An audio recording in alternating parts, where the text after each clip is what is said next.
Thank you all. We'll call this meeting of the City Council to order. If you would please rise, we'll be led in our invocation by Pastor Rita Richardson, and then we'll follow that with a pledge to the flag.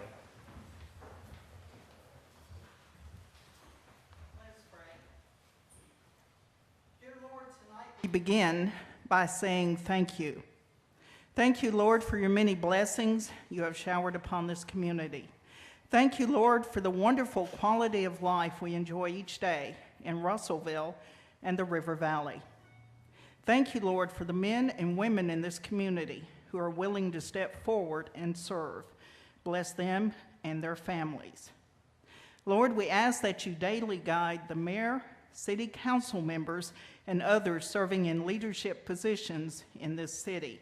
May all who come before this body be treated fairly, compassionately, and with respect. Lord, as our leaders work through tonight's agenda, I pray that you grant them wisdom as they discuss the issues before them and lead them as they make their decisions. In Jesus' name I pray. Amen. I pledge allegiance to the flag of the United States of America and to the republic for which it stands, one nation under God, indivisible, with liberty and justice for all. Thank you, and be seated. All right, Madam Clerk, would you call the roll?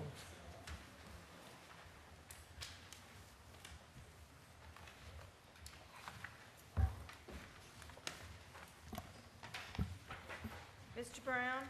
Here. Mr. Wiley? Here. Mr. Eaton? Yes. Mr. Richard Harris? Yes. Mr. Tribb is absent. Mr. Stuber? Yes. Here.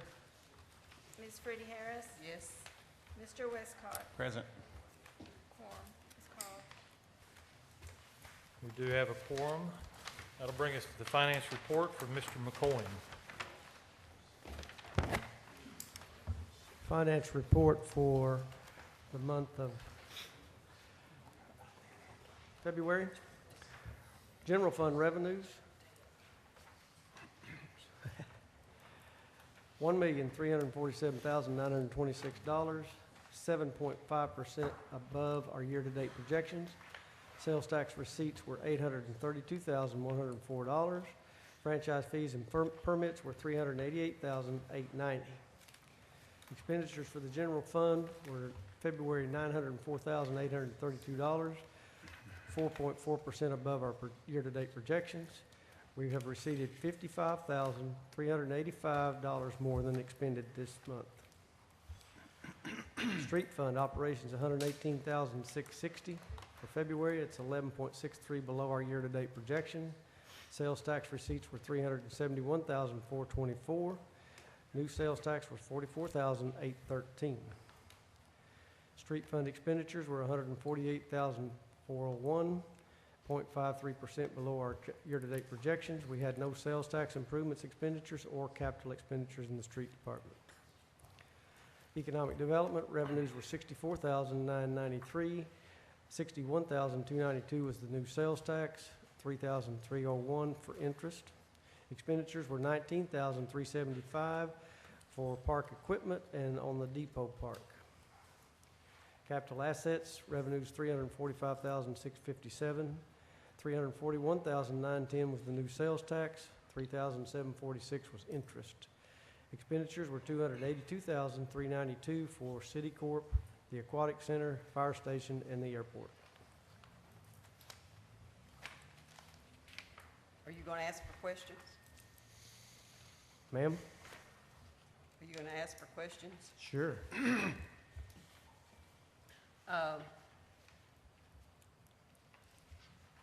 For the economic development funds 1, 2, and 3, and then your special economic development funds down at the bottom. I've been noticing that these numbers rarely change. I mean, they change, but they change in small amounts. Like the first one, 2003 Economic Development Fund, grew to a total of $1,045 this month. Economic Development Fund number 2 only grew at $1,600 this month. I'm rounding it off. Yes, ma'am. And they have like $2 million and $4 million and type amounts in there. So I'm wondering why they only gained $1,000 or so a month, and this economic development funds down at the bottom, it grew at $3,301. The 3,301 is the total interest for all three funds. All three funds? Yes, ma'am. Each of those funds, 2003 and 2007, are only earning interest. Have we ever looked, where is this money? I mean, that economic development fund, that one for 2003 and 7, they're kind of locked out there with nothing really happening to them. What kind of interest rate do we get on those? That's just very not, I mean, I was, 0.45. how much? 0.45. 0.45? Yes, ma'am. Not even 1%. No, ma'am. Can we do better than that, Jerry? Since we're not really using that money, can we, I mean, is there a reason why we can't do better than that? Well, we could commit it to a CD, but then if we did, then we'd have to draw it out of the CD if we ever decided to spend some of it. For example, I think we're fixing to spend some on the Weir Road project, which would come out of one of those funds. I mean, I was just shocked at the amount of money, considering, you know, we're looking at a lot of millions of dollars, basically 3 million, 4.5 million, and, I mean, a lot of money. I did move $4 million of the street money into a CD the first of this month, with me and the finance director and the mayor, which we're going to be making about 0.8%. Which account will you be pulling out of for the Weir Road project? 2007, I believe, which is Does it mean- $4,689,000. Pardon? It's $4,689,000. Okay. That's number 2, okay. Yes, ma'am. To me, that's number 2. Number 1 has been out, that's the old one, right? That's Yes, that- ma'am. That's the one that's tied to strictly the industrial park. I would certainly like, and I'll take it up with Finance Committee, I'd like to see a little more money on that, little more money for the city on that, on those large amounts of money if it's possible. We bid it every year, so, You bid it every year, yes, ma'am. but you stick with CDs, right? No, last year the CDs were only paying 0.3 and we got 0.45 on our checking account, so we left them in the checking account. It's in a checking account. Yes.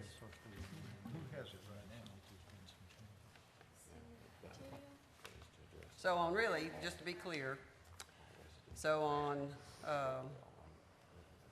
3, 2, 4, 8, but almost close to $10 million, we earned $3,000 in interest. Yes, That's sad. for a month. Okay.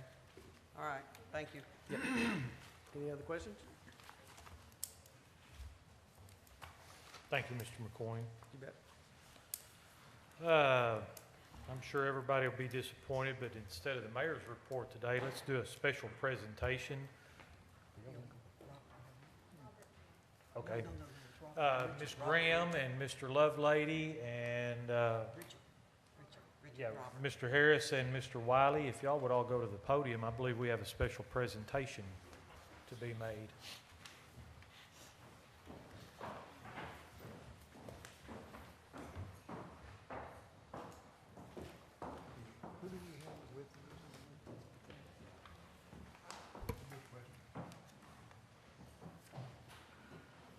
On behalf of Arkansas Business Publishing Group and Cruz and Associates, it's my pleasure to be here tonight to present yet another City of Distinction Award for the City of Russellville. This year, thanks to the work that went into the Las Vegas Half Marathon to further solidify tourism coming into Russellville and the River Valley, which was definitely embraced by the community, and I think probably more successful than what you had initially thought about as far as participation and also donation to charity. This garnered first place in the division of tourism for cities above 20,000. So we wanted to present you with this award tonight and also commend you for your efforts. It's certainly our pleasure to be a part of this process, recognizing cities for the work that they do over and above. You're very welcome.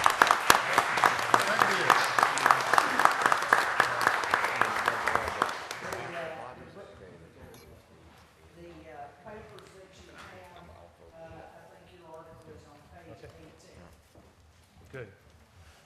Thank you. Mayor, if you would allow me to vary for just 1 minute. You betcha. I'm a member of the Arkansas Tech University Foundation, and in visiting with Dr. Bowen and her relating to me about the tremendous support and cooperation that she has experienced from the mayor and the city council, I would just personally like to thank you for that cooperation and the teamwork that the university and the city have, and I appreciate that very much. Thank you Our for pleasure. saying so, It's our but they pleasure. make it really easy. Thank you, Mr. Lovelady. And now, Ms. Suzanne Alford Hodges has something she wants to share. You can use either one. Russellville has another distinction as a certified local government, and the reason we are a certified local government is because we are one of 19 cities in Arkansas with a Historic District Commission.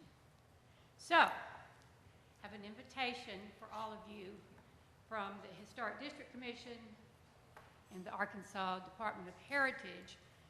April the 13th, please mark your calendars. There will be a certified local government training offered by the Department of Heritage. I think you'll find that it will not be a time waster. I've been involved with the programs put on by the Arkansas Preservation Department for many years as a Main Street board member and now as a Historic District Commissioner.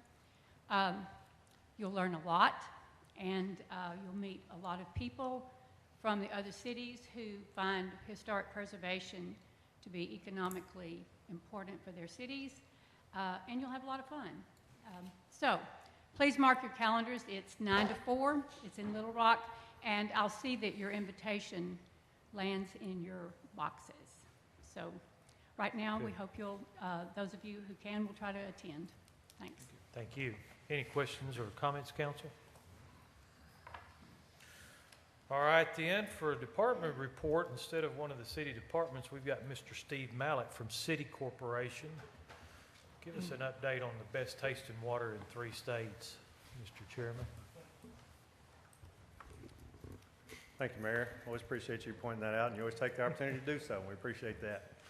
I appreciate the opportunity to be here tonight and wanted to just give a quick update on the status of the water and wastewater system. Again, be time for questions afterwards if you have any.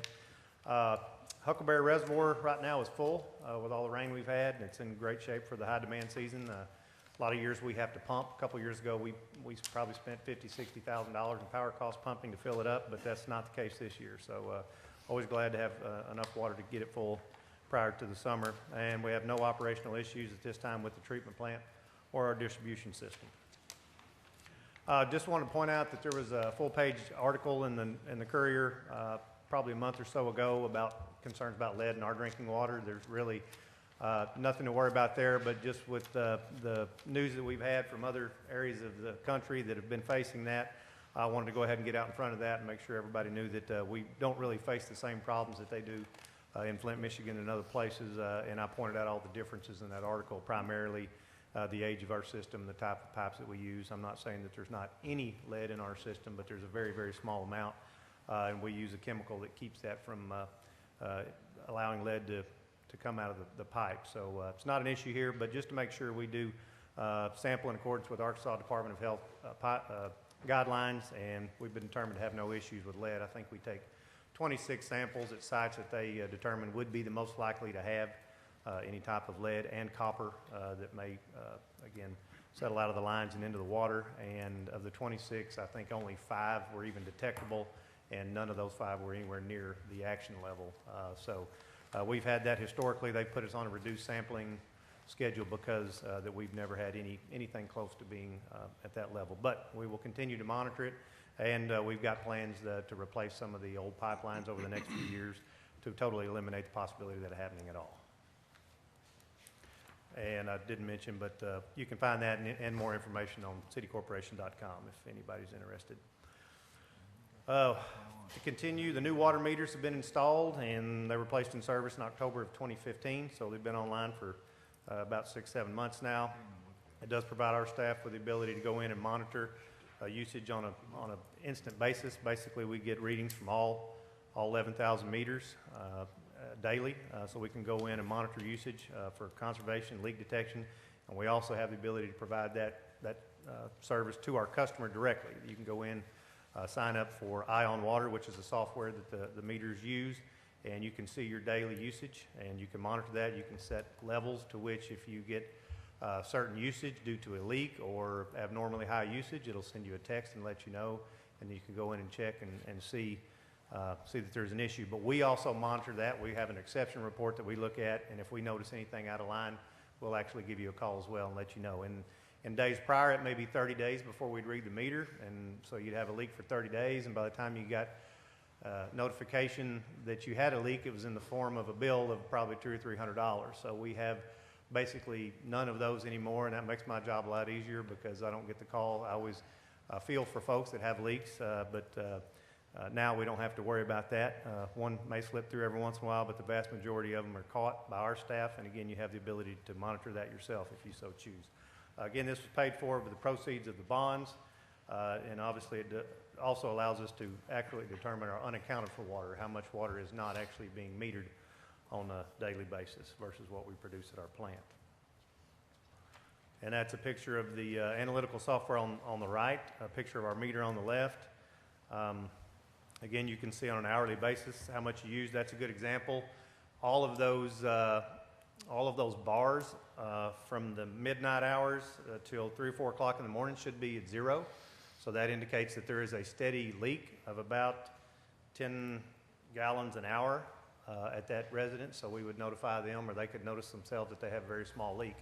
It's not substantial, but at least they would know that somewhere they're losing a little bit of water. So we monitor that as well. But again, if you want to sign up for that, it's on our website, citycorporation.com. This is hard to read, but I'll just read the bottom numbers. That's a list of all the projects that were approved on the water capital improvements with the 2015 bond issuance for the first phase, which is the first 3 years. Right at $19,970,000 worth of projects. We've spent $5.6 million to date, and you can see in there how many are in progress and how many have been completed. So we're moving forward with the water treatment distribution projects as approved. Moving on to the wastewater system, we continue to be under administrative order from 2009. We have completed the projects to address the treatment portion of the consent administrative order, so we're complete with that as of last year, and we're currently on schedule to complete the projects to address the collection system portion of the administrative order by 2022, which is our deadline. We're currently in a wastewater permit renewal process. We renew our permit every 5 years. I've noted that they are proposing to increase the limit of total residual chlorine, which means nothing to most people, but we did recently install some equipment to address that. That was listed in our administrative order. Just for relative purposes, you should be able to understand kind of where I'm going with this. We had a permit of 0.1.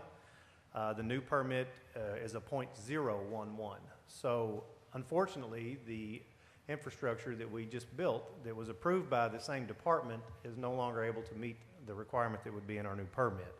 So obviously we're in the process of arguing that point rather heatedly with them. Not sure that we will be successful, and if not, I'm not sure where that leaves us. But and I don't want to throw stones at agencies, but that's a good example of what you face in a utility world, where you meet one regulation one day and the next day it could be different. And that's exactly what happened in this case. And that equipment cost right at $700,000 and is less than 2 years old, and it may actually be obsolete when our permit is renewed. So obviously we're going to combat that as best we can to see if we can prevent that from happening. We think we have some sound science that would help them if they wanted to help us. So. And again, without going through the projects, those are all the projects that were approved, again, in conjunction with the rate ordinance that was passed to fund these projects. But at the bottom you see the total is $20.5 million, and we've spent a little over $2 million to date, but we have a lot more in progress on the right. We'll have a good number of the projects that'll be in progress. We just bid two large projects totaling almost $3 million within the week, so we'll see a lot more progress in that area over the coming months. General budget update, in 2014 to 15, our actual expenses were well below budget.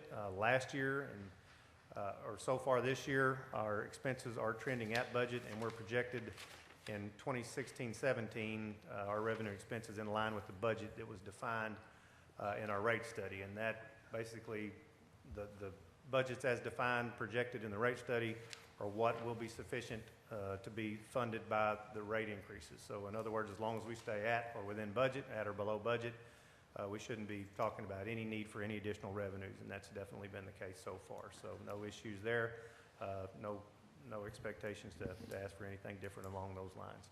And just to note that the current revenues from the rates and the sales tax that we still appreciate very much meet the requirements per the rate study to satisfy all of our expenses and debt service payments. So again, nothing of note along those lines.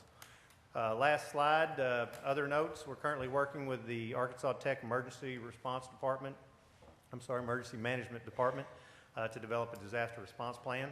We actually met with a couple of their staff today to move along with that. It's something that we haven't had in the past, and we're co-oping with them to do that at a much reduced price over what we would have paid. We're also developing a regional committee to begin looking for a future source of water, something that may serve not just Russellville and City Corporation and our system, but other systems in the surrounding area. We want to make sure everybody's got a spot at the table and has some input, because it may be a regional effort versus a very concentrated one. And then as the mayor mentioned, we have been awarded the local, state, and regional award for the best tasting drinking water. We have 2 nights ago, we actually won the district award again, so we've won the local award, and we'll begin that process again for this year. And in June of this year, we'll be going to Chicago for the annual national conference for the AWWA, which is the American Water Works Association. By winning all the others, we have been entered into the best tasting drinking water in the nation. So in June, we'll know how we fare there. So we're very proud of that, and I know the citizens of Russellville are very appreciative and very proud of that as well. And I get that comment from a lot of folks that live here that said that they're very impressed with the quality of our drinking water. So we don't expect that to change anytime soon. So in closing, as always, our board welcomes any opportunity to meet with council on any issue at any time, anything that I presented today or anything else. And I want to personally thank City Council for all you've done for us and all the support you've given us and the residents of Russellville and the surrounding areas for your continued support of City Corporation. And I'll be glad to entertain any questions if you have them at this time. Council, any questions or comments? Good report. Thank you, Mr. Mallett. Thank you. Appreciate you. Thank you, Mr. Mallett. Our clerk has pointed out that in my speed reading attempt, I skipped over approval of the minutes. Everybody should have a copy of the minutes and would look for a motion to approve. Motion. Second. So we have a motion and a second. Any other discussion? All in favor? Aye. That brings us down to Finance Committee.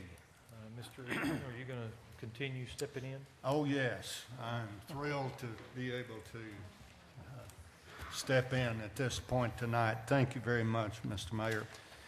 First of all, I will bring to your attention those things that we considered at the March 8th Finance Committee meeting. At that time, the first item was an update and discussion on the downtown master plan. Mr. John Harris and Ms. McGuire, I think, both spoke to us in regard to that. We did approve moving forward with an appropriation for that, and I will bring that up because we approved that as a committee this evening. Item number 2 was a resolution to authorize the mayor and city clerk to enter into an agreement with the Boys and Girls Club. We approved that at the March 8th meeting also, and I propose that as for recommendation to the full council at this time. Okay. Council, you heard the motion. Any discussion? Are we voting on all of these at one time? Just On on item 2, the Boys and Girls Club. Oh, okay. Okay, I'm sorry. services. Anything else? All right, Ms. Clerk, would you call the roll?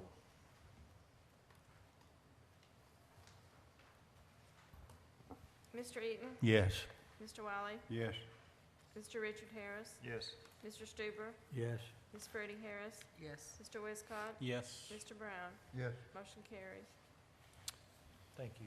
Thank you. Item number 3, consideration and ordinance approving of the amendment of the agreement relative to ordinance number 1980, which is the water supply agreement that is recurring between the City Corp and Tri-County Regional Water. And I present that to the full council in the form of a motion for approval.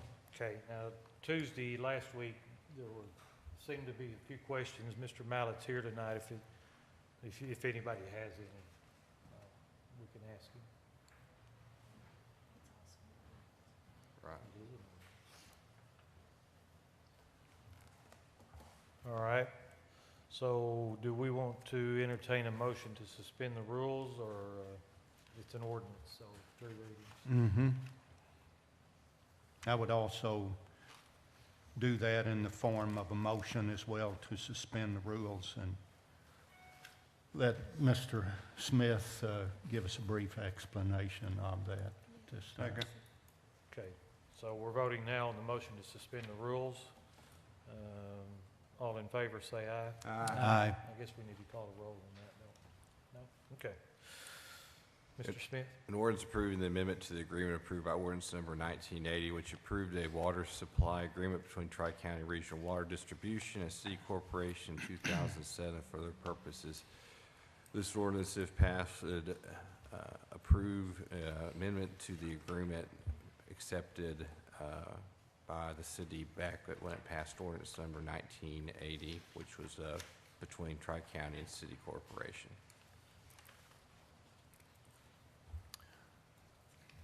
Would move that we approve that at this time. I assume that there needs to be some emergency with that. Was there an emergency clause, or is there an emergency on that, Mr. Mallett?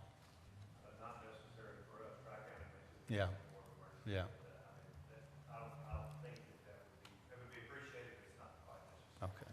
What would the procedure be on that, Mr. Smith, since? No, it was approved, by committee, so there Okay. needs to be, first, you need to vote on the approval, and then there can be a separate motion Okay, on the emergency All agreement, right. which is after the agreement. okay. To All right. reiterate my original motion, which was that the Finance Committee approve this, and I make Okay. that in the form of a motion that we accept this. All right. This Because time. it came from committee, then we don't have to have a second, so you can call the roll. No, because it's through the finance committee. Okay. If it comes to committee, it's, Mr. Eaton? Yes. Mr. Richard Harris? Yes. Mr. Stuber? Yes. Ms. Freddie Harris? Yes. Mr. Westcott? Yes. Mr. Brown? Yes. Mr. Wiley? Yes. Motion carries. good. Motion on the emergency clause? So move. Second. Motion, Mr. That will Stuber, need second. a second, yeah. Yeah, second, Mr. Eaton. Yes. Okay, any discussion on that? Call the roll again. Mr. Stuber? Yes. Mr. Eaton? Yes. Mr. Richard Harris? Yes. Ms. Freddie Harris? Yes. Mr. Westcott? Yes. Mr. Brown? Yes. Mr. Wiley? Yes. Motion carries. Thank you, Mr. Mayor. We had 2 appropriation requests at that March 8 meeting, item 4 and 5, which you should have in your package. Both were approved, and one being for heat and air, primarily air, with the police department, and the other was for the city's contribution for the 2016 fireworks for this year. And I present both of those as one item for approval from the committee at this time. Good. Any discussion? in favor? Aye. Anybody opposed? Motion carries.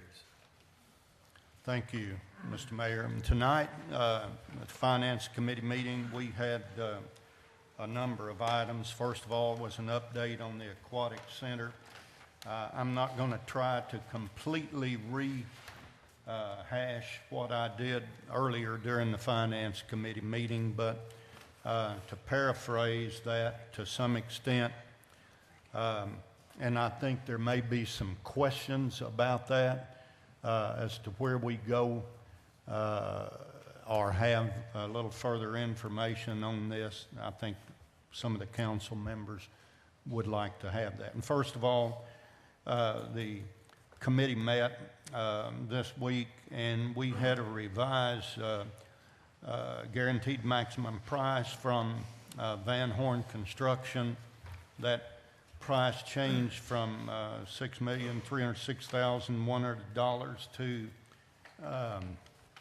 $6 million, and I don't have that directly in front of me now, 119,000 and change. We've reviewed a lot of different things for value engineering items that were things related to brands or vendor specific items that had been placed in the documents from the architect.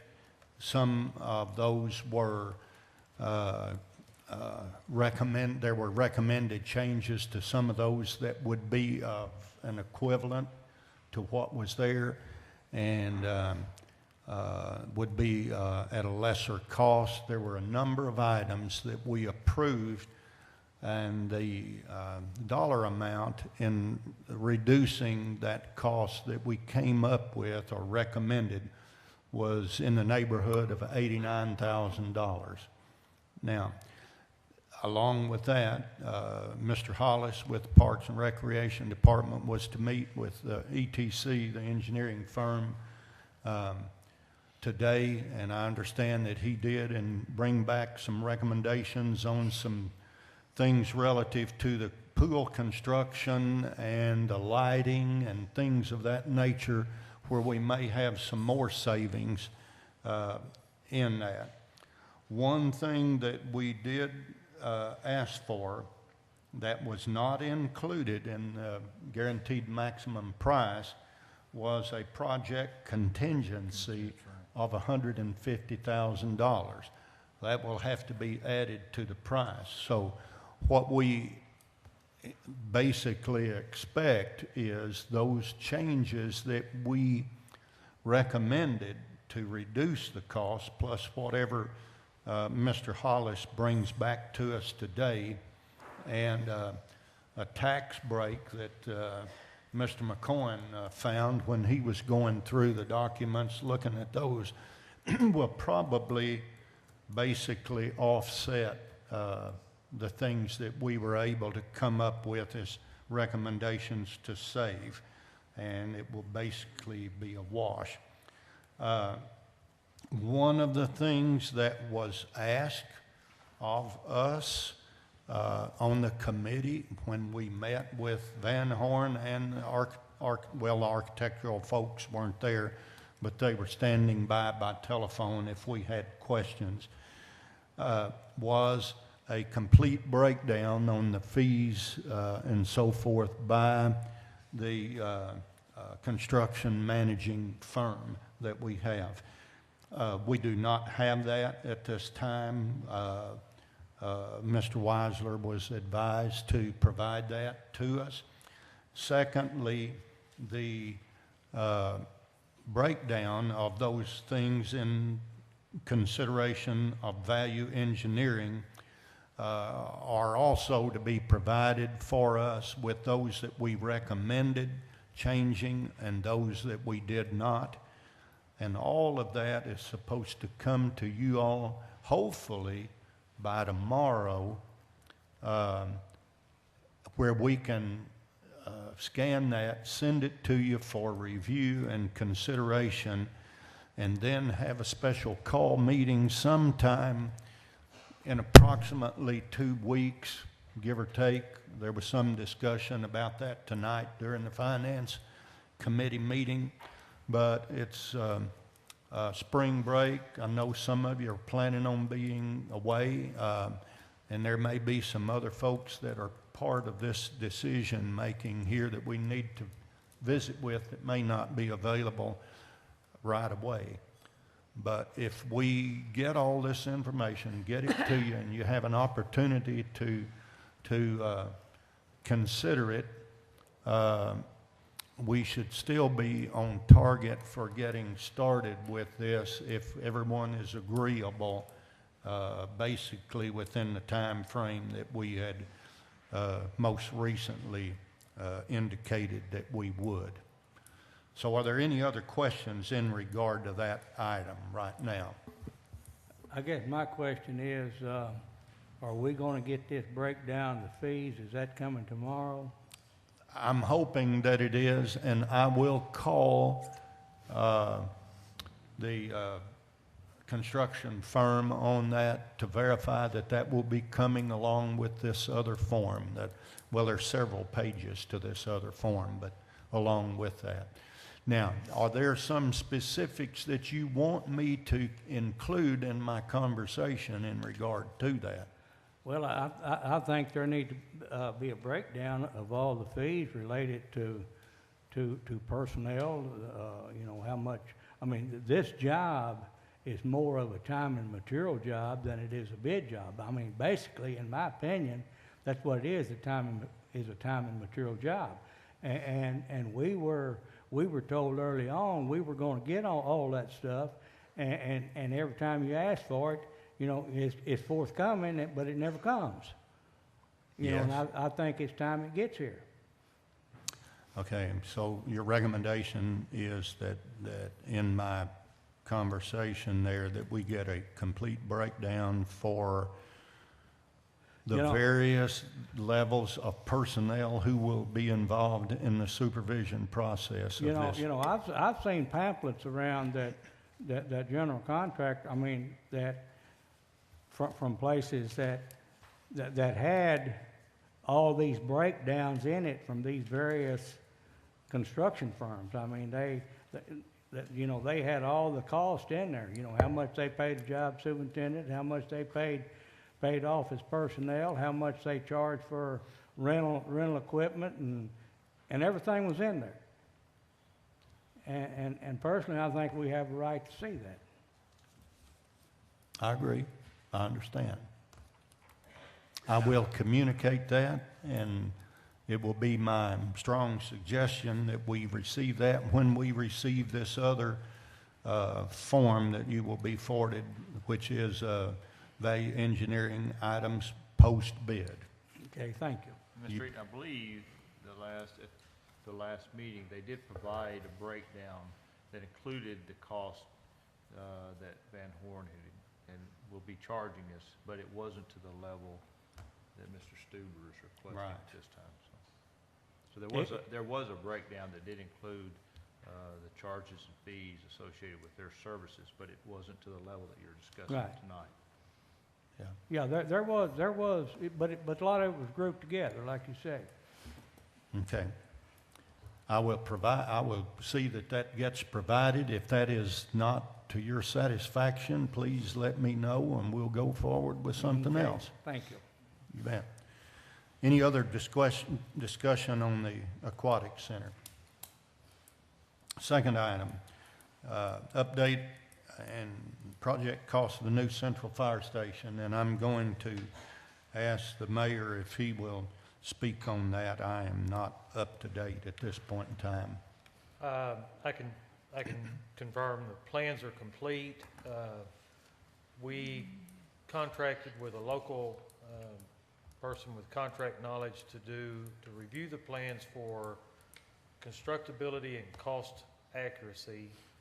We heard from him late this afternoon, but we don't have the official paperwork. But it looks like he and the architect both agree that the project is well-designed, very constructible, and is within our budget.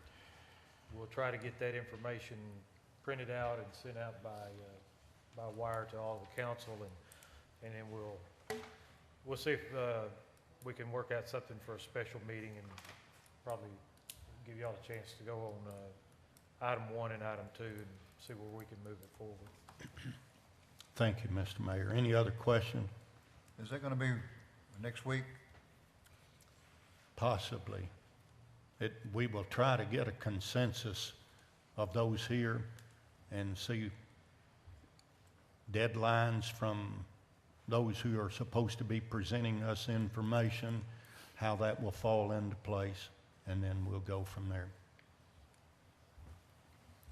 Thank you. Next item of business this evening for the Finance Committee was a recommendation of 2 people to serve on the Airport Hangar Lease Committee that consists of 1 alderman and an at-large person, and the Finance Committee received recommendations that Mr. Tommy Rice, citizen of Russellville and an aviator, serve in the at-large position, and Mr. Eric Westcott be the council representative since he is the liaison there. And we make that recommendation to the full council at this time. Council, you've heard the motion. Alderman Westcott and Mr. Tommy Rice, add them to the Hangar Lease Committee, and then we can get that committee together and try to get a resolution. So, all in favor? Aye. Anybody opposed? Thank you. Item 4, there was a discussion regarding odor emanating from premium protein products plant, particularly the last several days. There was a recommendation from the committee, a motion, and I will present that to you in the form of a motion as I try to explain what it was. We recommended and approved that a citation be given to that organization if the readings that the code enforcement officer has been taking for the past several reports that he has received exceed the levels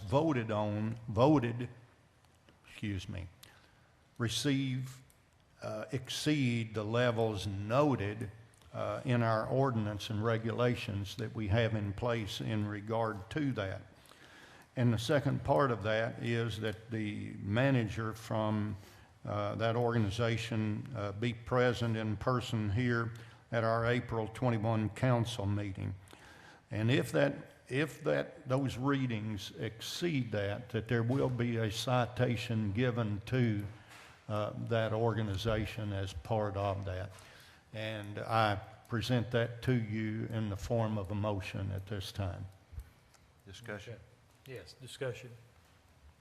I don't have the ordinance in front of me. I don't remember how it's worded.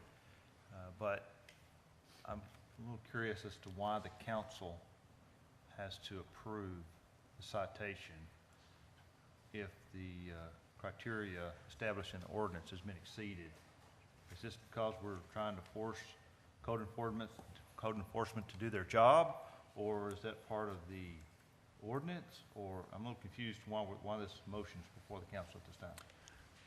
Well, let me give you my opinion on that, and it's simply an opinion. I think we have been trying to work with the management there in regard to the installation of some very expensive equipment that is supposed to be in place.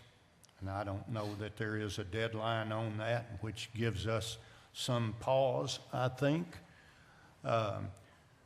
That we have been trying to be patient, I think, as a city with that, and their effort to put forth a considerable amount of capital to bring this thing into an effective, acceptable level.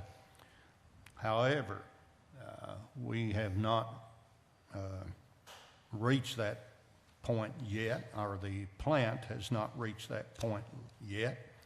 And those of us who met at the earlier meeting discussed that it is the number of complaints and that sort of thing have reached a level that something must be done. So we have that in the ordinance. It's time to do that. My concern then is that we're setting a precedent here going forward that the council has to intervene in order to enforce the codes of Russellville. So if a citation is warranted, then it just should be issued. The council should not have to get involved with that decision.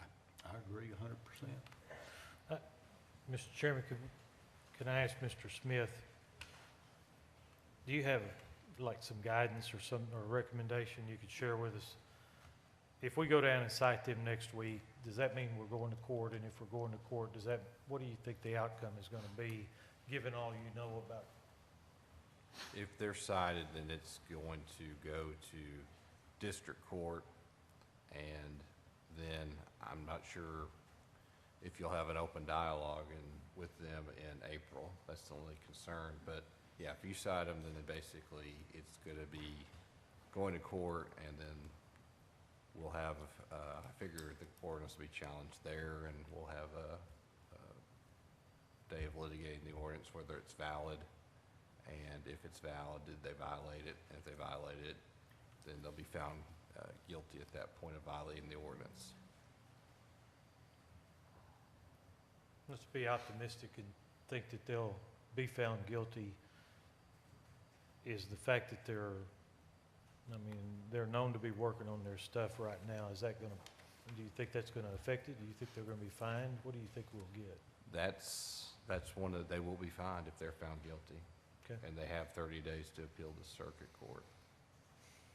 Okay. Thank you, Mr. Chairman. Anyone else have any comments in regard to this? All right, council, you heard the motion? I'm sorry. Well, that's all right. I was just going to say,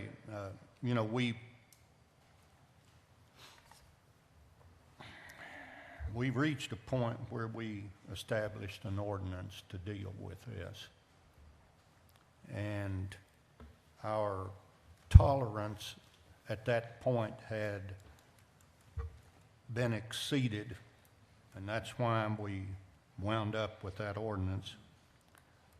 And I think our tolerance has been exceeded now since we have that in place. And I think it's time that we do take the action that it calls for. And that's just my opinion, and y'all can vote on it however you want to vote on it, but that was my recommendation from the Finance Committee. Can I comment? I think if I'm reading what Mr. Harris said,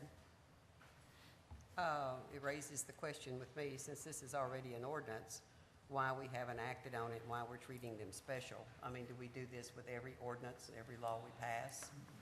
Do we always have tolerance, or do we pass the law and then our departments aren't, fulfilling that ordinance? So I definitely think something needs to be done. But I do understand what I think Mr. Harris said was that why is it the council's responsibility, and do we do this every time on all ordinances? Am I close to thinking what you're saying? Yeah, that's right, Mrs. Harris. I'm going to vote, I'll just tell you now, I'm going to vote no on this motion. I do believe that a citation should be issued, but I do not believe it's the council's responsibility to force that. Because we already have the law. That's right. The law just needs to be enforced. That's correct.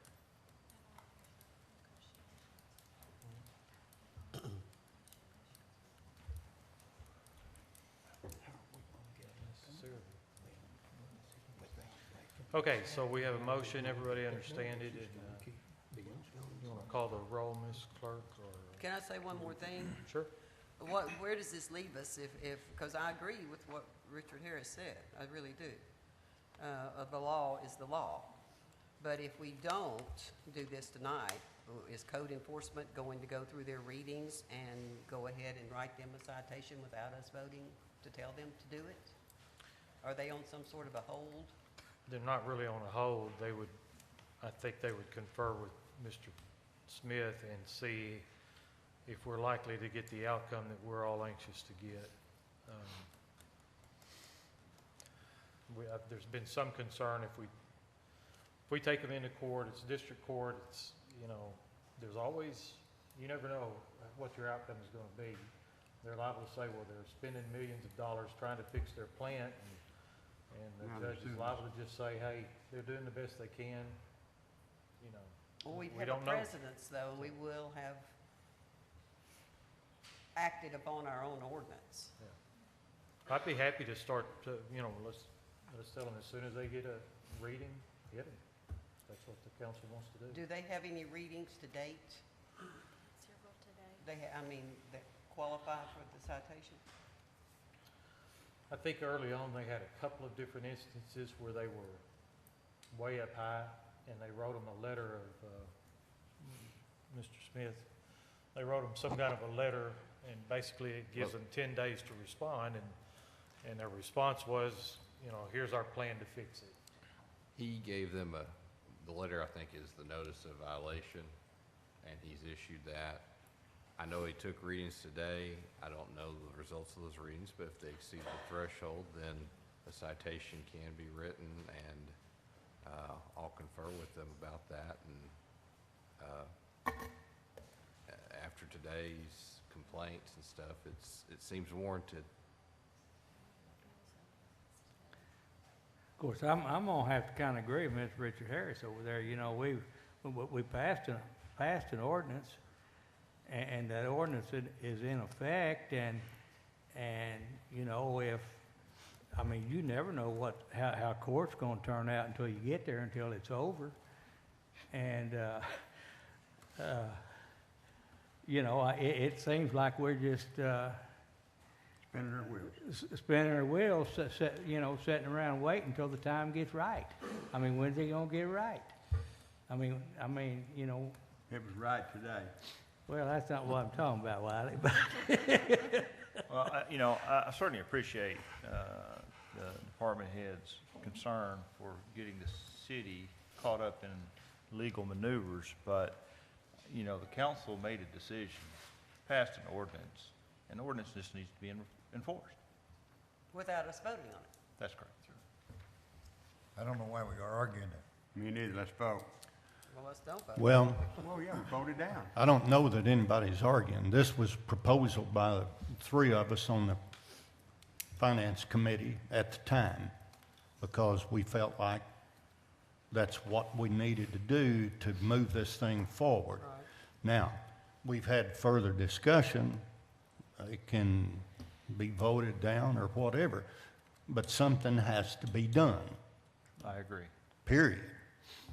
But really, it's the code enforcement's responsibility to enforce our ordinance.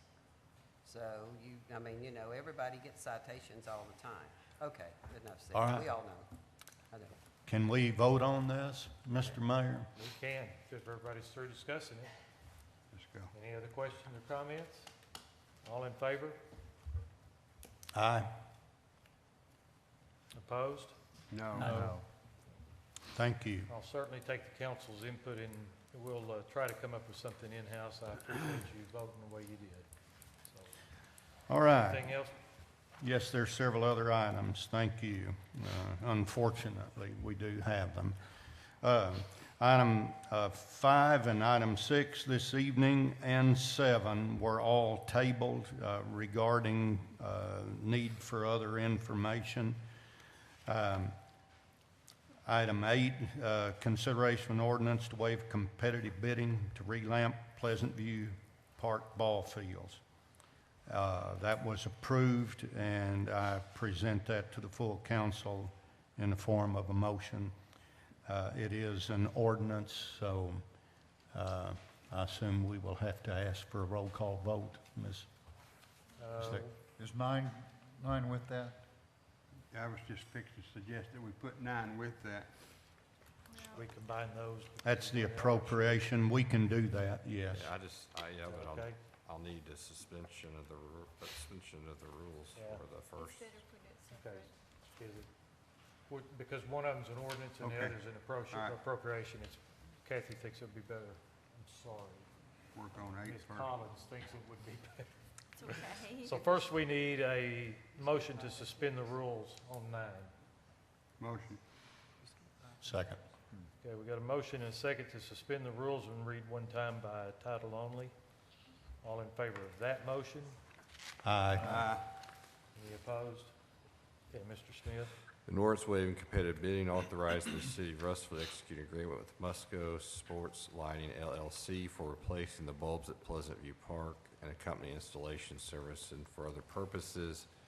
This ordinance, if passed, would waive competitive bidding, allow the city to enter into agreement with Musco Sports Lighting Services. The estimated cost is $21,516.60, which is in excess of the $20,000 normal state law, which compels bidding. So the ordinance would have to be passed to waive that procedure. Move to approve that ordinance. Okay. And that's from the committee, so we can. All right. Okay. Council, any discussion? All in favor, say aye. Aye. I'm gonna call the roll. Mr. Eaton. Yes. Mr. Wiley. Yes. Mr. Richard Harris. Yes. Mr. Stuber. Yes. Ms. Freddie Harris. Yes. Mr. Westcott. Yes. Mr. Brown. Yes. Motion carries. Thank you. Mayor, we'll need an emergency clause on this, because they're needing to relamp these fields for the softball I tournaments. think they're pretty anxious because, Yes. Motion. Second. okay, motion and second. Need 6 votes on the emergency clause. Yes. I'll call the roll on that. Mr. Wiley. Yes. Mr. Eaton. Yes. Mr. Richard Harris. Yes. Mr. Stuber. Yes.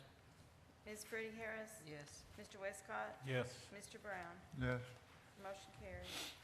Okay, so that should bring us to Thank you, 9. Mayor. Item 9 is the appropriation for what we just passed, and I present that to you in the form of a motion. Sorry, Mayor. Okay. Council, item 9, the appropriation that goes with that. You've heard the motion. Any discussion? Okay, all in favor? Aye. Any opposed? Thank you. Mayor and council, items 10, 11, and 12 are also appropriations.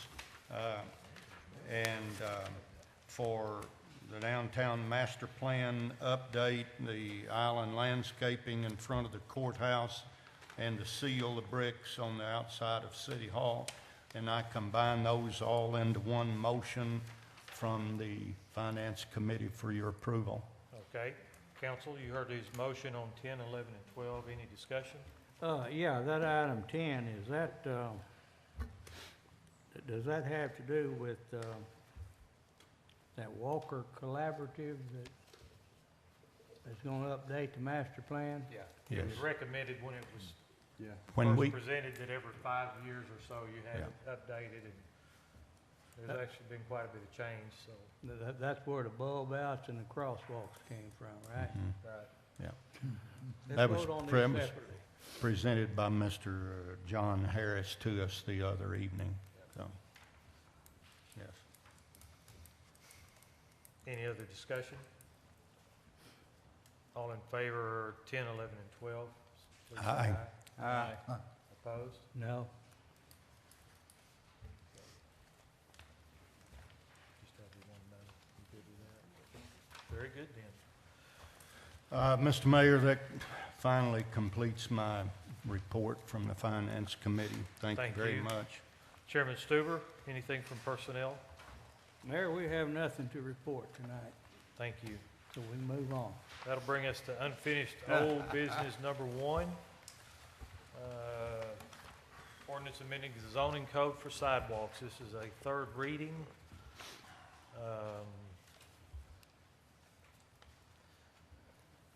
Ms. was brought by Mr. Tripp. Mayor, can we table that till Mr. Tripp comes back? You can, if you want to make I that make a motion we table that. Second. So we have a motion, Mr. Wiley, and a second, Ms. Harris, to table until next month. All in favor of tabling, say aye. Aye. Any opposed? Aye. Mr. Eaton. All right, so we'll table number 1. 2, consideration of an ordinance establishing procedures for protection and preservation of the character of properties downtown. I make a motion we suspend the rules, read by title only with short explanation.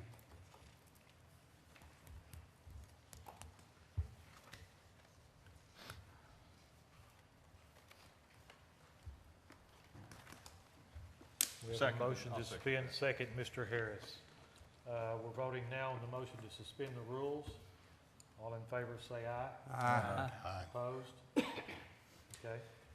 Mr. And- Smith? An ordinance amending ordinance number 2023, which established procedures for the protection and preservation of the character of and properties within the city of Russellville Downtown Historic District, repealed number ordinance number 2048 for other purposes.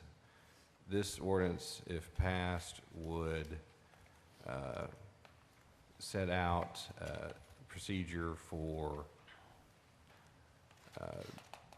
when deviations are made within the COA that would allow more flexibility between the applicant and also with the Historic District Commission concerning notices that would have to be sent out. Also reduces the notice for the initial application to be reduced from 15 to 7 days, and allows for a technical review to be set up from within the Historic District Commission to review the plans prior to, and designates the Historic Preservation Officer to be the liaison between the commission and the applicant. Make a motion we adopt. Is there time for the discussion? Oh, okay. After we get a second. Second. We have a second, Mr. Harris, right? Okay, Mr. Eaton? I've asked this question before, and it's not been spelled out here, and I still have the question. Over here, in one of the changes that has been made in B3, relative to this, it says that failure to issue a certificate of appropriateness will involve a substantial hardship, financial or otherwise, to the applicant. But it is up here somewhere in this where it says if failure to should be there. What constitutes substantial hardship? And then who determines that this is a hardship? Does it come back to the historic It will. district commission for that determination? It will. This part is the state law that's just quoted verbatim. Okay. But it doesn't really spell that out, does it? No, it just says financial or otherwise as to give some guidance on it. But ultimately, it's up to the interpretation of whoever's enforcing the law, whether it be the commission or another body. Yeah. Well, that's going to be subject to question, I suppose, because financial hardship for me might be $500, but for Mr. Stuber down there, it might be $5,000. So I'm, that's on. It just kind of seems to me like it leaves a little bit of a question mark in there, but that's It's a state law maybe question nobody mark. else sees it that way.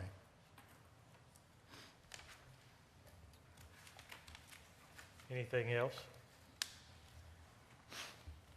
Well, we'll call the roll. Mr. Wiley? Yes.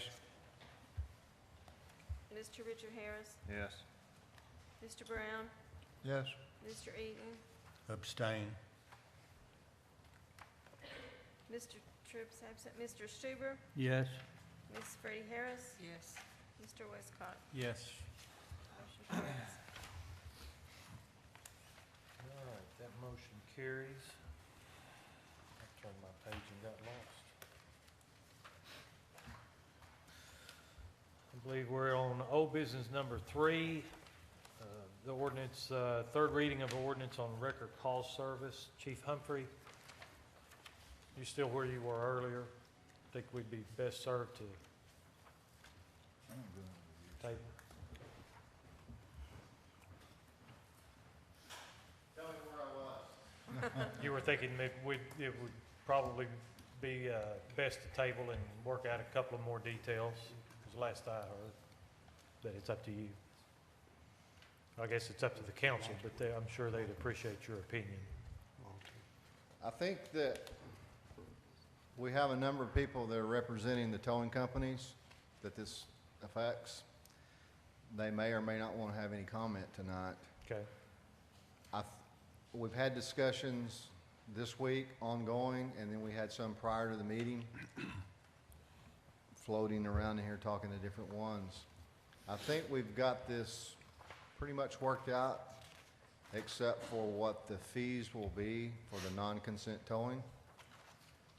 I think we've worked out most of the problems that we've had in the past. I think the new ordinance addresses some of that. I think the enforcement of the new ordinance will take care of many issues that we have. But I do know that some of the members here that represent the towing companies are concerned about what fees may or may not be regulated by the council. As I said last month, we're currently operating off a 2005 ordinance that regulates the fees. We know that they're not going by that ordinance amount, and I don't think anyone would expect them to charge what they did 10 or 15 years ago. So other than that, I don't know if we need to table it. I almost want to say it's almost a question for the city attorney, because I don't know what we can or cannot do moving forward with this ordinance. But we do need to address the fees at some point. Of course, Mr. Humphrey, are we discussing this, Mayor? No, well, we Well, can't if- discuss it till you I get was a gonna motion. get you that, but we need a motion. if we Okay, want. Move It's an ordinance too. yeah. You have to suspend the rules, read by title only. Yeah. Short explanation. Are you If you making want it? to, I'll make it. I'll second. okay, so we got a motion and a second to suspend the rules for the third reading. All in favor? Aye. Opposed? Okay, Mayor, just a second. We got, Read the- oh, pardon me. An ordinance to establish participation in the city of Russellville Wrecker call service, repealing ordinance numbers 1853 and 1890 for the purposes. This would establish a new wrecker service call ordinance for the police. The Russellville Police Department would repeal the other ordinances. It sets out the terms, the rotation list, the participation requirements, the pricing, guidelines as now is in the ordinance, and the record service responsibility, compliance, and the ability to have suspensions and revocations from the list. Now we can have some discussion. Okay. You know, there's a considerable difference in the pricing on this list of different companies, percentage-wise. I mean, it doesn't look all that great in dollars, but percentage-wise, there's a big difference. And I, for one, think that there should be one price, because, you know, if I have an accident out here and the police call someone to tow my car or my vehicle, you know, I could, depending on which person comes, that they could be 50, 75% difference in the price that's charged. And if they're, you know, all these different prices, you know, I don't think well, I know the police don't know what these prices are. But they should know a price. If I ask them what it's going to cost to get that car towed, that they should be able to tell me a price. And you know, they should be able to, you know, they should be able to tell me a little about it, where I'm gonna pick that car up, and what I gotta do to get it, and what I gotta do if I want it at night, if I wanna get something out of it, what's gonna happen. All those ought to be in this ordinance. You know, there's an item on the back here that says, extra person. Well, what constitutes an extra person? What is required to have an extra person? Is that a question? Yes, that's a question. Mr. Stuber, I don't know that I can answer that. I think it would have to come from the members representing the towing companies, because I don't know when they need to have an extra person or when they don't. It's kind of like a police officer going to a call. When do we need an extra officer there, or 2 or 3 officers there? It depends on the nature of the call, so it would depend on the nature and the complexity of the accident scene. But this ordinance should spell out what requires an extra person. Well, circumstances gonna dictate that. But what the circumstances need to be spelled out that dictate. I am in favor of any input from the council on this, and if we need to table this and go back to the drawing board, I'm certainly not opposed to that, and I don't think these members would be either. But another thing about this ordinance, all this ordinance says is that at a certain time each year, I think in January, that these towing companies will submit a price, submit their price. It doesn't say how much or how little that can be. So next year, these prices can be doubled. We're not going to know about it. You know, it's going to go on a list somewhere that no one else knows about it. The Arkansas Towing and Recovery Board has a set of laws, a set of rules that guide not only the city, but the police department and the towing companies on what they can and cannot do. Many of those rules are minimal rules. The city can always add more legislation, if you want to use that word, if these companies are going to be on our non-consent tow. So if we want to add language like that you're proposing, the city is authorized to do that. Well, I understand that. Of course, these rules, this state stuff, this was thrown out here tonight, just about the time this meeting started, you know, and I have no idea what this says. You know. It's kind of an overview of what the tow and recovery rules are. I can say that for all purposes that I know, everyone is in compliance with what the Arkansas Towing and Recovery Board says they have to do. It's the city that wants to have additional regulations to be on the city's non-consent towing. And I understand why you would want to know in advance what these fees are going to be, and they may want to be regulated by the city if they're going to be on our rotation call list. I think they should be regulated by the city, and, you know, if they're going to be on the call list. In the 2005 ordinance, they are regulated. The city, correct, who knows? That the mayor then, the chief of police, and representatives from the local towing companies met, agreed upon fees, and then it was adopted by the council. But, you know, those fees were put in here, but as of now, that ordinance is still in effect, but they aren't being followed, you know. And I understand, you're exactly right. We can't expect them to tow vehicles at 10-year-ago prices. But the ordinance should have been updated. It should have been updated. Yeah, one of the things, I think Mr. Stewart and I are right in line with each other with one exception. You know, I think the market ought to drive the rates, and that's established by the tow companies. But I have the same concern Mr. Stuber has. If you have someone charging $175 and someone charging $125, you know, if you're the poor man on the block and you get the $175 charge, that just doesn't seem to be right. So, you know, ever how we work this out, I think there needs to be some way to kick out those who are too high to protect the consumers, because I've been in the situation where my kids had a wreck, and the police officer showed up, very nice, said, would you like to me to call the record service? I said, yeah, and I'm in his mercy, through no fault of my own and no fault of his. So I think the city owes it to citizens of Russellville to protect them from price gouging. I can't vote for this ordinance in its current capacity. I think we need to address that, and whether we do it Mr. Stuber's way, or whether there's a way to do it my way, or some other way. I think that has to be addressed. Mayor, Did I hear you say motion to table?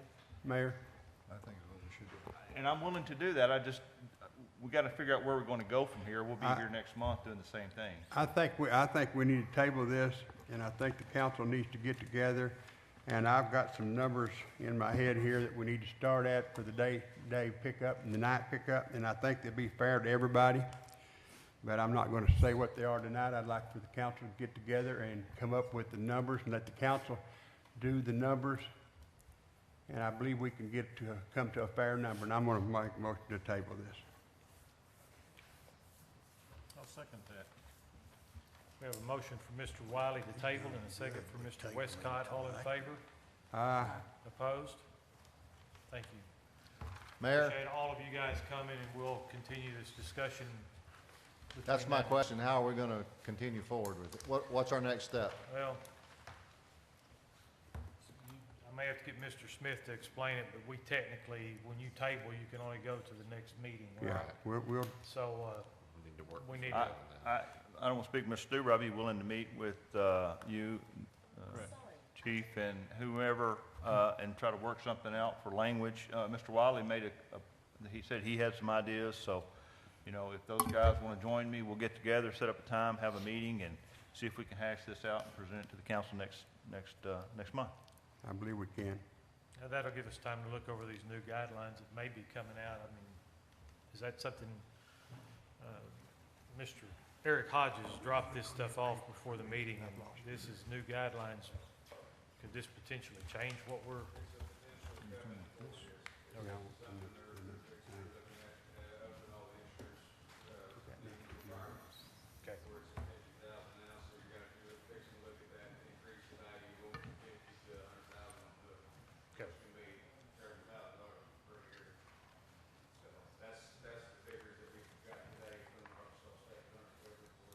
Okay. Okay.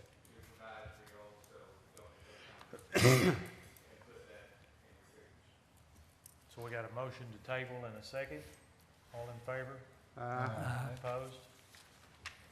Thank you all. Where are we at We're now? on to number 4. Item number 4, consideration of an ordinance amending our solid waste ordinance, regulating trash carts. Make a motion, we suspend the rules, read by title only with short explanation. Okay, we've got a motion to suspend the rules and read one time or just for One the first time, reading? one time, First, for all 3 readings? for all 3 readings. Okay.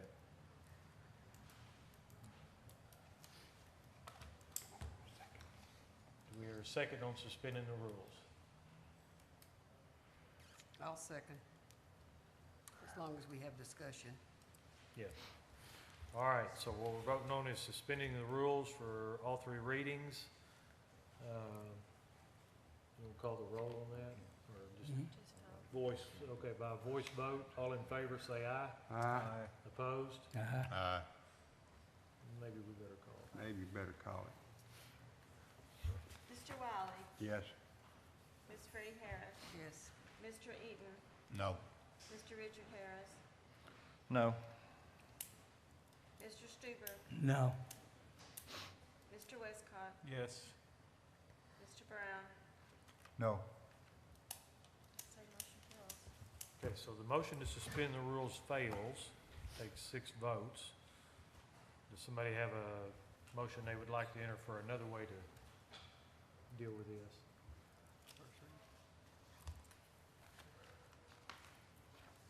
We could suspend the rule for the first reading only if somebody wanted to make that, or I can just read it in its entirety. It's not that long. you want to do that? It's whatever council's option is. Or we could let Mr. Smith entertain us with reading the entire ordinance. He says it's not very long. All right, I'll make a motion, we suspend the rules, read it by short, with explanation for the first time only, and then First. second time next month. Good. Do we hear a second on that? I'll second that. Second, Mr. Westcott. All in favor of suspending the rules for the first reading only? Say aye. Aye. Opposed? Aye. Mr. Eaton, no. Mr. We'll bring Eaton it is a back no. next month. Should we call the roll? Did anybody else say no? I did. We better say how we do now. Mr. Wiley? Yes. Mr. Westcott? Yes. Mr. Brown? Yes. Mr. Eaton? I'm sorry. Mr. Eaton? Suspending No. the rules for No. the first reading? Mr. Yes. Mr. Stuber? No. Ms. Freddie Harris? Yes. Motion carries. Okay. Mr. Smith? An ordinance amending the solid waste ordinance of the city of Russellville, Arkansas, ordinance number 2052, regulating trash carts on, for all city trash services to be removed from the curb within a time period certain before and after trash pickup and for other purposes. This ordinance, if passed, would regulate the placement and removal of all residential trash cans in the city to be no earlier than 6 p.m. on the day before the pickup at the residential building, and to be removed no later than 6 p.m. the day after the pickup of that residential building. Okay. Do we have discussion, or do we wait on that? Because I want to change in We that. kind of got in that last month. Yes.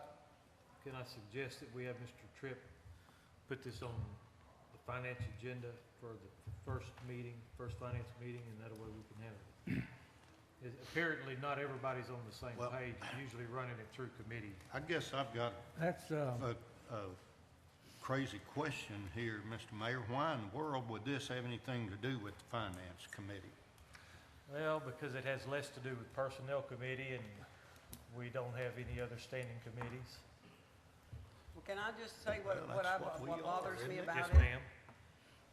My trash day is on Friday. I'm often gone on weekends. So there are many times that my trash can does not get carried back until Sunday afternoon when I get home. So I would be in violation, and being on the council, I'd be violating my own rules. No. It There'd says you have to return, be exceptions for that. well, it's not in the Well, ordinance. it should have been Well, everybody On the weekends, yeah. You want to clear some of this. on the weekends. Because that, I mean, when you're out of town, you can't get your trash can back. But I'm for removing of the trash cans, but I mean, I can just see myself being written up constantly because I'm not there to remove it back That's to my kind of house. like kicking your own, isn't it?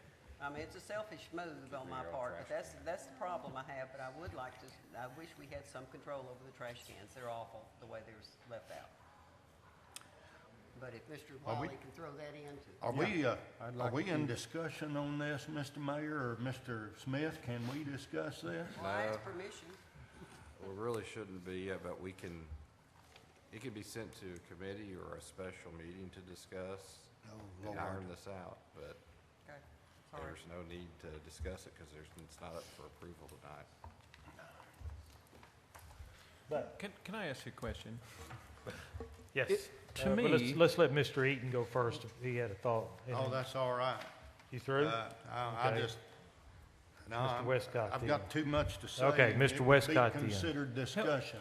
Help me to understand something. If we're going to be reading something 3 meetings in a row, and yet we're not able to talk about it at all, Until other the than a last month. delay of time, what is the point of, if it's something that is so important to this city, that we're going to bring it up 3 times, and yet we can't discuss it?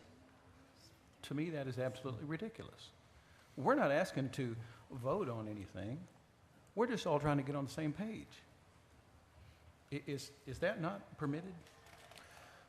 I'm going to lean on our parliamentarian to explain it. Usually it's until it's up for debate and discussion, but that's why committees usually are there to do all the discussion and fleshing it out until you can get something that's done or a work session or something. If there's anything that needs to be amended or changed, then it can be done during the interim between meetings, and we can iron these out instead of having the business meeting where it's tied up in discussion where there's no vote. But it is allowed, is that correct? Maybe not recommended or preferred, but it is allowed, is that not correct? You can, if you want to go into and vote in an informal discussion and discuss it that way. However, if you don't have a debate and discussion is usually not appropriate until it's up for a vote for passage.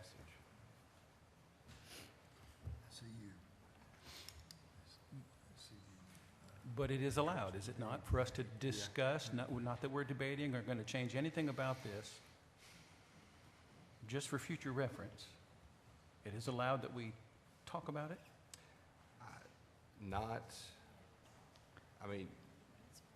Discuss as in if you want to see some changes that can be brought back for the next meeting, yes, but to get into the actual changes and all that where it's an in-depth discussion, then no, I don't believe they are. Thank you. Mr. Westcott, this is what I was talking about for the last two meetings, and I think what you're going to find at the end of the day, it depends on whose ordinance it is and who wants to discuss it and who don't. Well, I'm in favor of discussion. Okay, by all means, let's discuss it. Mr. Eaton, what were your concerns? Are we going to get into this? I believe we are. Well, then my question is item C under section 1, which amends, or 1 is amended by section 18. It says here that any consumer or responsible party found in violation of this section shall be punished pursuant to the penalty section of Ordinance 2052. I don't know that Ordinance 2052 has a punishment section in it. Has a penalty section. Huh? Has a penalty section. What does it say? It says probably the standard, which is $1,000 fine, or is found to be continuing in nature, to be $500 a day if it's continuing in nature, and double the sum if it is repeated in nature. So, I mean, that's We're real sure that's in there. I'm pretty sure. Yeah. Okay.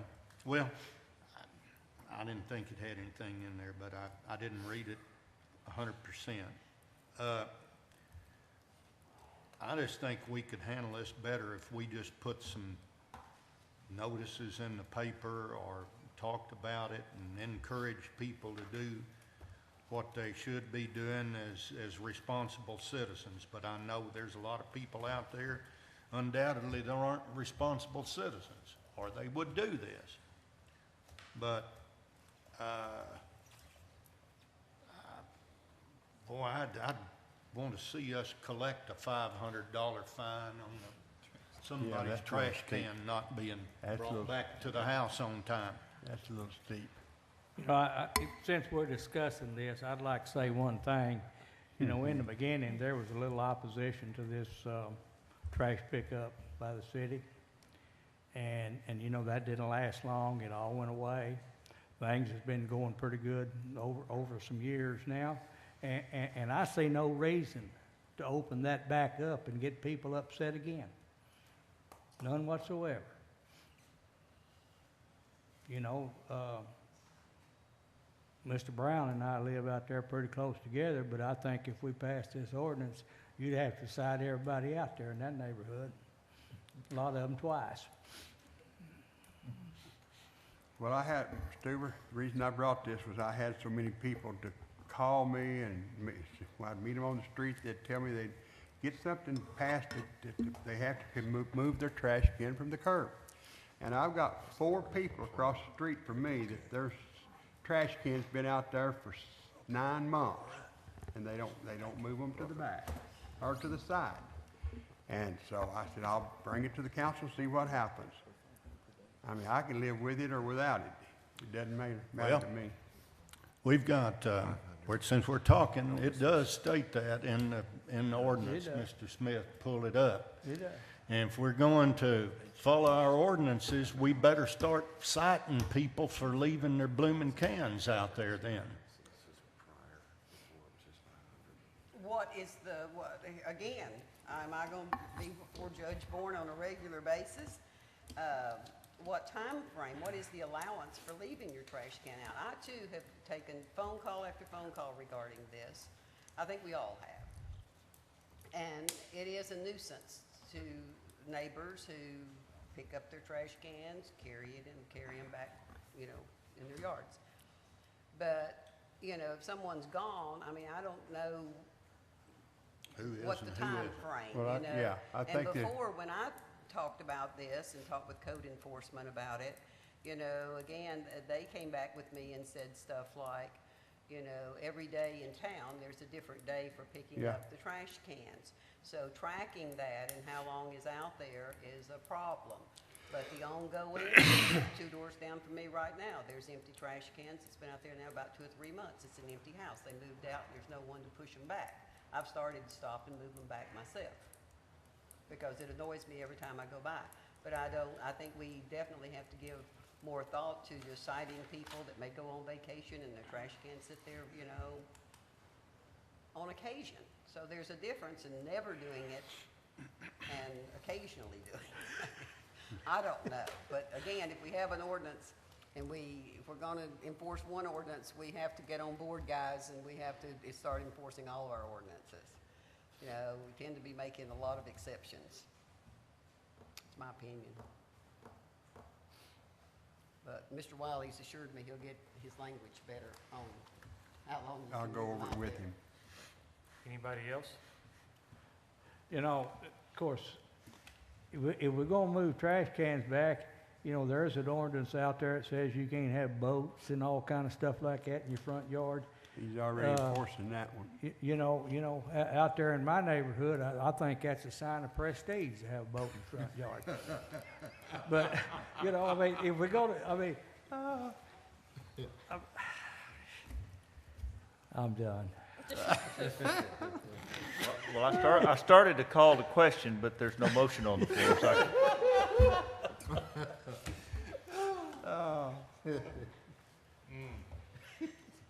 That brings us to new business item 1, consideration of a resolution for a special use permit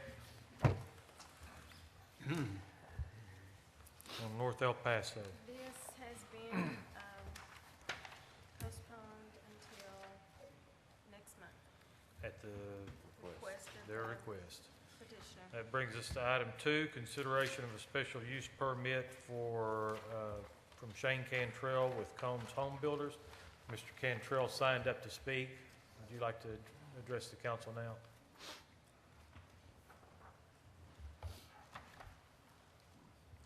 Yes, sir. Our Combs house moving, and it's just about the property on 7 Truck Route where Jimmy Law Road comes out. It's just pertaining to parking of our house moving equipment and beams. There's also a part in the folders that I presented about the used houses. And at the Planning Commission, as you all know, we were denied. Basically, at the Planning Commission, all we really talked about was the used houses. We didn't talk about the parking of the trucks or beams, what have you. We're Zone C2, which would be for what we do in other areas of C2. There's places for manufactured housing, car washes, appliance repair. And at the Planning Commission, I really wasn't prepared, out of any other person's fault but my own, never been through anything like this. And understanding now that you have a new 30-year or 25-year outlook for the city coming up in the future, so protection of the main thoroughfares, so understanding that and everything, so we were just trying to do the best we can to not deter from the city for what we do. And with it being Zone C2, if we're not allowed to park the used houses there, would be another place in town in the M category of zoning, or is it just not allowed anywhere if we come to that point to where they deny the use of the houses but approve the parking of the trucks and beams on the property? The only,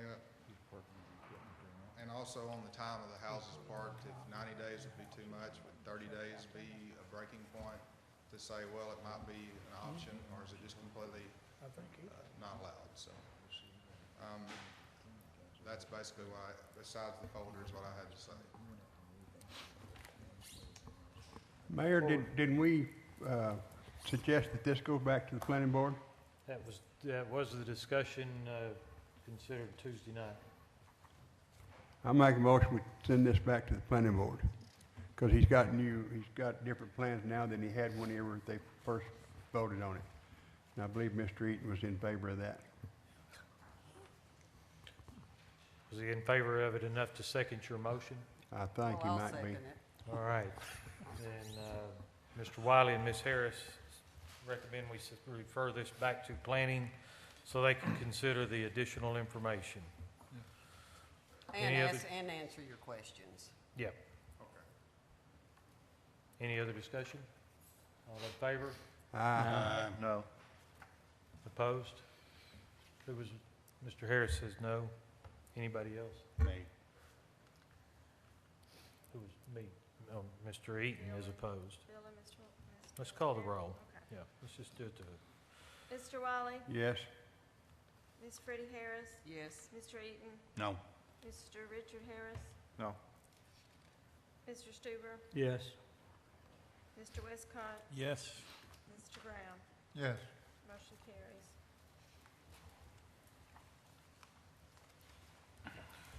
okay. That brings us to number 3, consideration of a public hearing and ordinance to vacate and abandon the right-of-way, Lot 1, Block 5, Woodridge Estates. Move to approve. We need to open public hearing. Yep. All right, we'll declare the public hearing open. If there's anybody that wants to speak to this, I don't see the applicant here, but maybe somebody against it. There's somebody. How about Mr. Jones?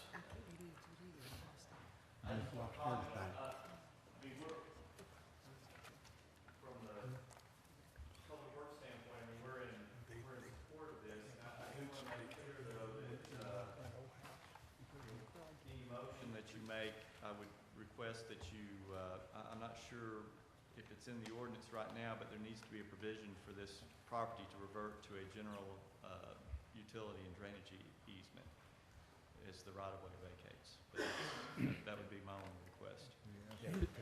Is there any utilities in it? Yes, there are utilities in it. There's a sewer line that runs through it.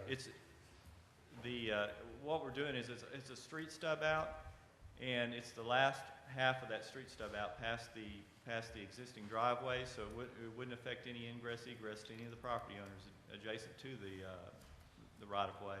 However, there is a sewer line that runs parallel to the stub out, through the stub out, and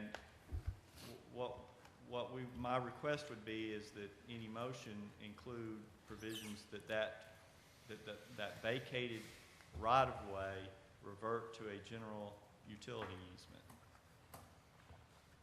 I think the applicant was at technical review some time ago, and The applicant's fine with that. The applicant is fine with that, but I just want to make sure that we don't end up with a situation where we've vacated right-of-way that we've got utilities running through.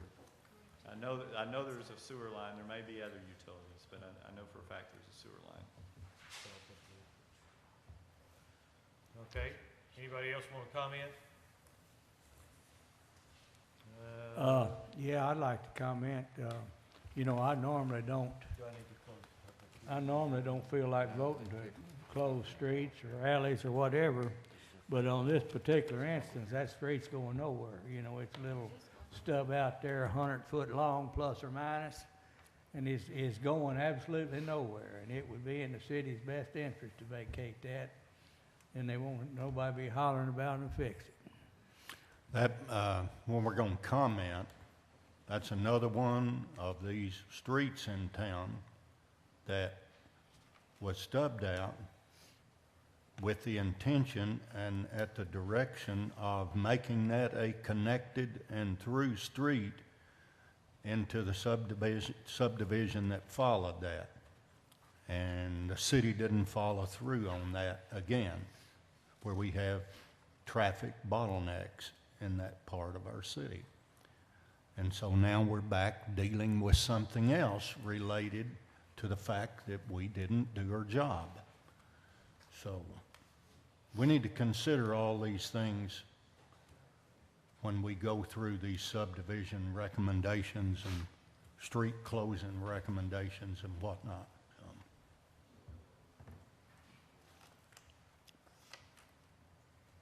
Anybody else?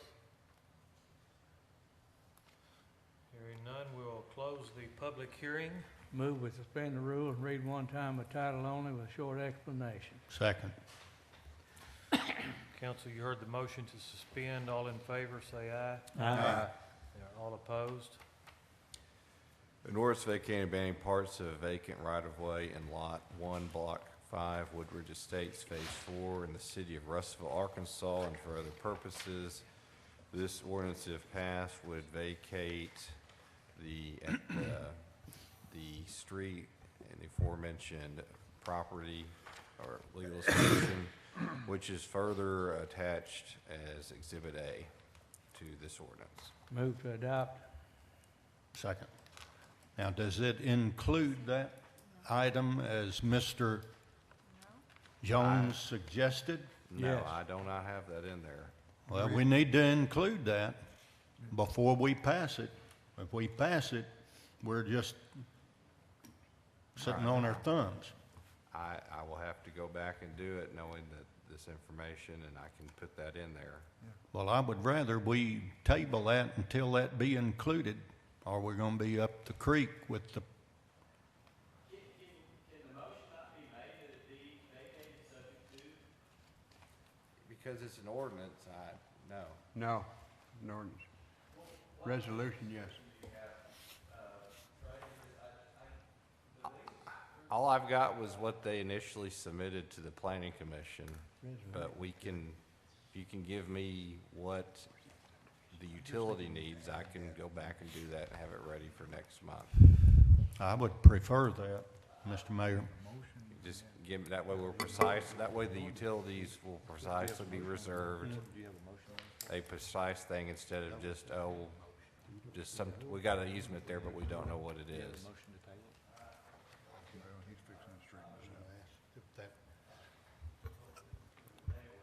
Oh, All right. Mr. Mayor, do we need a motion to amend that motion?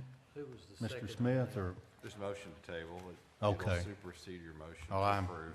I move that we table that and Second. consider Mr. Jones' recommendation be included. Thank you. Did we get a second on the motion? to Yes, table? Mr. Harris. Okay. We got a motion and a second to table. All in favor, say aye. Aye. All opposed? That puts us at new business 4. Resolution to issue a special use permit to operate an automotive repair shop at 915 East 3rd Street. This one was approved with condition no exterior storage on the site or front of the building. Motion to adopt.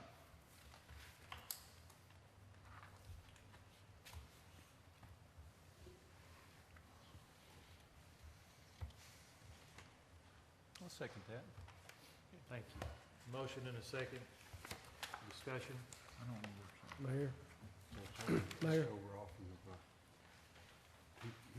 This being a resolution, it's not a law, so we can't enforce in them doing what we say they can't do.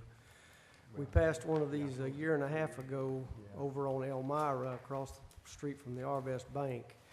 And I think if you'll drive by there tonight, you'll see cars parked outside. Yes, they are. Just About- like they're about saying 6 they of will them. not do, and we said we wouldn't do over there. So I just wanted to bring that to your attention.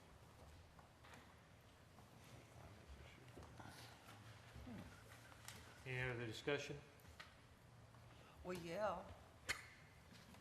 Would Jerry come back up to, are you saying, I think I'm aware of the one you're talking about over there across from Arvest Bank. It was quite controversial, and we overrode the planning commission on that. Is that the one? That's correct.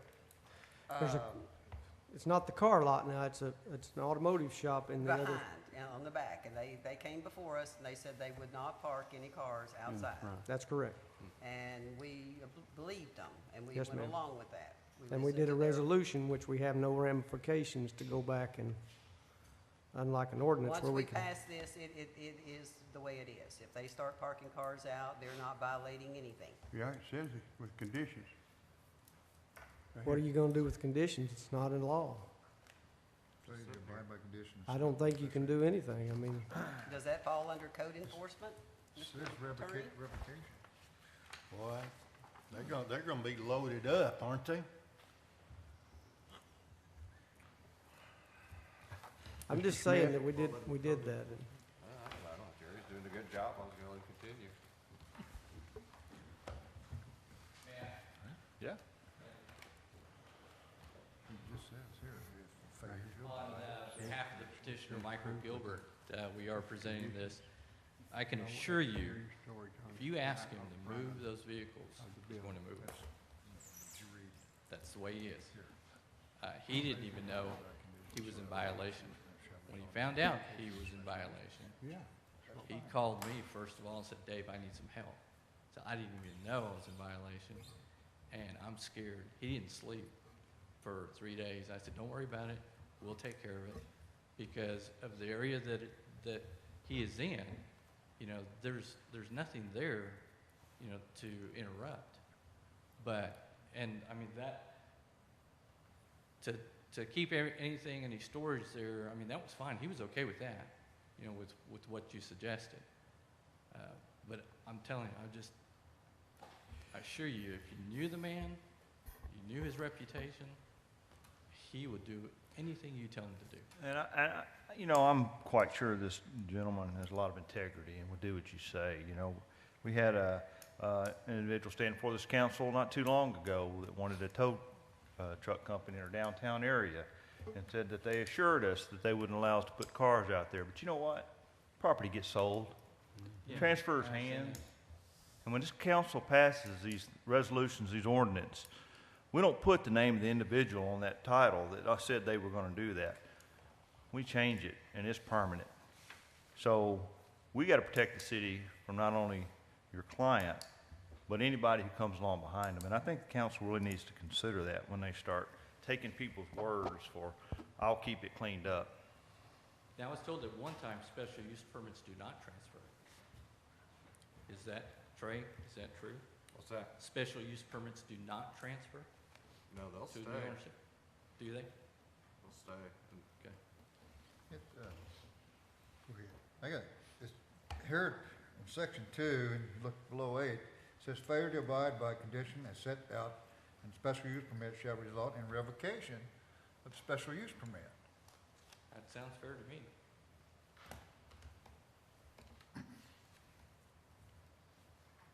So again, we're back to enforcing. Well, it revocates it, it's not. How many people can we hire to work on code enforcement? We've Trash stacked them cans. up tonight. Well, you'd still have the same enforcement no matter who he was or where he was, and all the businesses. I know, but the You're city still has to go enforcing back the and city. call it to their attention. I mean, we have to send somebody there and enforce what we allowed. Okay. Any other discussion? Yeah, one more thing. Because the story you just told, this is Yeah. on tonight's stuff, right? Pardon me? The story you just told is on tonight's stuff, not the Elmira story. Correct. Okay.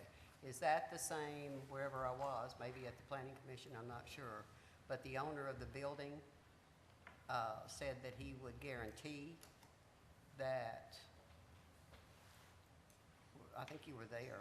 Scott Sanders. Scott is the Sanders owner, owns the right? buildings. Is this the Right. same property we're talking Yes. about here? Mhm.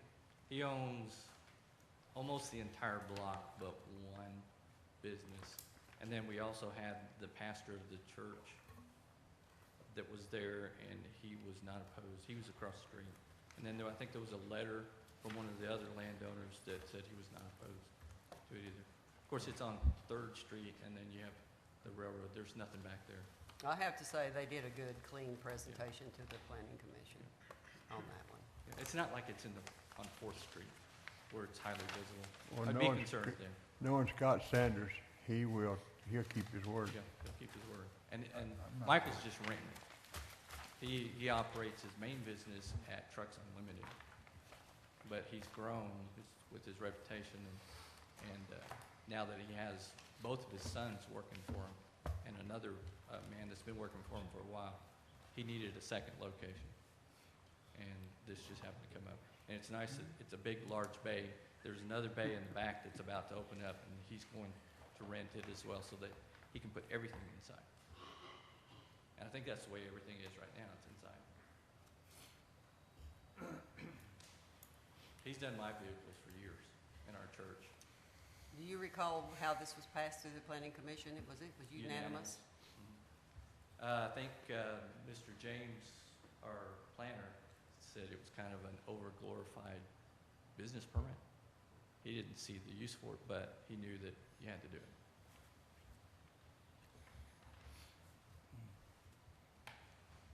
Any other discussion? Ready to go. Do we have a motion? Mr. Wiley, Mr. Westcott. We have a motion from Mr. Wiley and a second from Mr. Westcott for adoption. We'll call the roll. Mr. Wiley. Yes. Mr. Westcott. Yes. Mr. Brown. Yes. Mr. Eaton. No. Mr. Richard Harris. No. Mr. Stuber. Yes. Ms. Freddie Harris. Yes. Motion carries. That concludes our agenda. Motion to adjourn. Thank you. We are adjourned.